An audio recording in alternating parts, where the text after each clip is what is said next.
இங்க பல பேரோட சலிப்புக்கு காரணம் வாழ்க்கை ஒரே மாதிரி இருக்குன்றதுதான். ஆனா அந்த வாழ்க்கைய வளமைக்கு மாறானதா மாத்த அவங்க ஏதாவது முயற்சி பண்ணிருப்பாங்களான்னா நிச்சயமா இல்லை. குறைஞ்சபட்சம் அவங்க ஆபீஸ் போறதுக்கான பஸ் ரூட்டை கூட மாத்திருக்க மாட்டாங்க.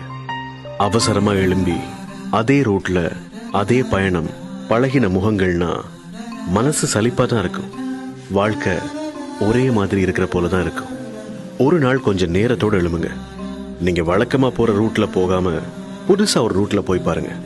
புதுசா பூக்கடை, புதுசா மனுஷங்க, புதுசா ஒரு பயண அனுபவம்னு அந்த நாளே உங்களுக்கு புதுசா தான் இருக்கும். ட்ரை பண்ணி பாருங்க. வேரை வெறுத்தாலும் மரங்கள் வெறுப்பை உமிழ்வதில்லை.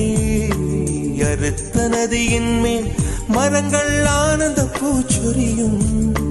தாமரை பூவாய் மாறேனோ ஜென்ம சாபல்யங்கள்